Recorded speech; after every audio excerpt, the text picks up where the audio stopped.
Medical ഇൻഡസ്ട്രിയിൽ പറയുന്ന ഒരു കാര്യം എന്ന് പറയുന്നത് നമ്മൾ കഴിക്കുന്ന മെഡിസിൻസ് അതിന് സൈഡ് എഫക്ട്സ് ഇല്ല എങ്കിൽ ഏത് മെഡിസിൻ എടുത്താലും ആ മെഡിസിൻസിന് സൈഡ് എഫക്റ്റ് ഇല്ല എങ്കിൽ ആ മെഡിസിന് എഫക്റ്റും ഇല്ല എന്നാണ് അർത്ഥം. എന്ന് വെച്ചാൽ ഇപ്പം നമ്മൾ ഡയബറ്റിസ് ഉള്ള ഒരാളാണ്, അയാൾ എടുക്കുന്ന മെഡിസിൻസ് ഇപ്പോൾ ആന്റി ഡയബറ്റിക് മെഡിക്കേഷൻസ് എടുക്കുന്നുണ്ടാവും, അതിന് ഏതെങ്കിലുമൊക്കെ തരത്തിലുള്ള സൈഡ് എഫക്ട്സും ഉണ്ട്. സോ അത് കണ്ടിന്യൂസ് ആയിട്ട് നമ്മൾ കഴിക്കുന്നതിന്റെ ഫലമായിട്ട് അല്ലെങ്കിൽ അതിന്റെ ഡോസ് കൂട്ടിക്കൊണ്ടുവരുന്നതിന്റെ ഫലമായിട്ട് എന്ത് സംഭവിക്കും? സോ അത് നമ്മുടെ ഓർഗൻസിനെ എഫക്ട് ചെയ്യാനുള്ള സാധ്യതയുണ്ട്.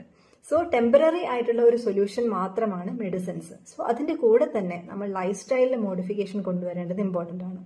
സോ എക്സാമ്പിൾ ആയിട്ട് പറയുകയാണെങ്കിൽ ഫിസിക്കൽ ആക്ടിവിറ്റി ഇൻക്ലൂഡ് ചെയ്യുക, അതുപോലെ ഡയറ്റിൽ കൺട്രോൾ കൊണ്ടുവരിക, സ്ലീപ്പ്, അതുപോലെ സ്ട്രെസ് ഇഷ്യൂസിനെ കൺട്രോൾ ചെയ്യുക. സോ ഇതൊക്കെ നമ്മൾ മോഡിഫൈ ചെയ്ത് കഴിഞ്ഞാൽ മാത്രമേ നമുക്ക് ആ മെഡിസിൻസിന്റെ എണ്ണത്തെയും കൺട്രോൾ ചെയ്യാൻ സാധിക്കുള്ളൂ. മെഡിസിൻസിന്റെ എണ്ണം കൺട്രോൾ ചെയ്യുകയും അതോടൊപ്പം തന്നെ ആ ഡയബറ്റിക് സ്റ്റേറ്റിനെ നമുക്ക് മാനേജ് ചെയ്യാൻ സാധിക്കുകയും ചെയ്യും. അതല്ലെങ്കിൽ എന്ത് സംഭവിക്കും? സോ 1 മാസം 2 മാസം 1 വർഷമൊക്കെ കഴിയുമ്പോൾ എന്ത് സംഭവിക്കും? സോ ഈ മെഡിസിൻസിന്റെ എണ്ണം കൂടി വരുന്നത് നമുക്ക് കാണാൻ സാധിക്കും. പക്ഷെ ബ്ലഡ് ഷുഗറിന്റെ ലെവലിൽ കാര്യമായിട്ടുള്ള വ്യത്യാസമൊന്നും നമുക്ക് കാണില്ല. ഇന്ന് നമ്മുടെ സമൂഹത്തിൽ കാണുന്ന ഒരു പ്രോബ്ലം എന്ന് പറയുന്നത് എല്ലാവരുടെയും വിചാരം മെഡിസിൻസ് എടുത്തു കഴിഞ്ഞാൽ എല്ലാ പ്രോബ്ലംസും സോൾവ് ആകുമെന്നാണ്.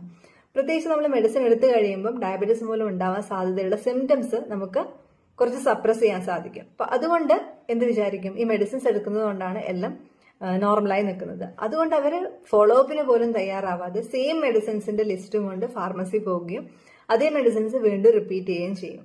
സോ ഫോളോ അപ്പ് ചെയ്യാത്തിടത്തോളം കാലം നമുക്ക് ഡോസ് കുറയ്ക്കണോ അതല്ലെങ്കിൽ കൂട്ടണോ എന്താണ് എന്നുള്ളതിനെ പറ്റിയിട്ട് കൃത്യമായ ധാരണ കിട്ടില്ല. സോ സെയിം മെഡിസിൻ കണ്ടിന്യൂ ചെയ്യുന്നതിന്റെ ഫലമായിട്ട് അതൊരു പക്ഷെ നമ്മുടെ ഓർഗൻസിനെ ഡാമേജ് ചെയ്യാം. അതോടൊപ്പം സെയിം മെഡിസിൻ കഴിക്കുന്നു, അവിടെ ഒരുപക്ഷെ ഷുഗർ കൺട്രോളിൽ വന്നിട്ടുണ്ടാവും, പിന്നെയും സെയിം മെഡിസിൻസ് അതേ ഡോസിൽ എടുത്തു കഴിഞ്ഞാൽ ഹൈപ്പോഗ്ലൈസീമിയ പോലുള്ള പ്രശ്നങ്ങളിലേക്ക് പോകാനുള്ള സാധ്യതയും ഉണ്ട്. സോ ഡയബറ്റീസ് ഉള്ള എല്ലാവരും ഓർത്തു വെച്ചിരിക്കുന്ന ഒരു കാര്യം എന്ന് പറയുന്നത് ഡെഫിനറ്റ് ആയിട്ട് നിങ്ങൾ റെഗുലർ ആയിട്ട് ഇൻവെസ്റ്റിഗേഷൻസ് ചെയ്യുക, അതുപോലെ ഫോളോ അപ്പ് എടുക്കുക. അതോടൊപ്പം തന്നെ ലൈഫ് സ്റ്റൈലിലെ മോഡിഫിക്കേഷൻസ് കൊണ്ടുവരിക. നിങ്ങൾ മെഡിസിൻസിന്റെ എണ്ണം കൂട്ടുന്നതിന് പകരം അത് എങ്ങനെ കുറച്ചു കൊണ്ടുവരാം എന്നുള്ളതിനെ പറ്റി ആലോചിക്കുക. ഡെഫിനറ്റ്ലി അത് പോസിബിൾ ആണ്. അത് നിങ്ങൾ വിചാരിച്ചാൽ മാത്രമേ സാധിക്കുകയുള്ളൂ.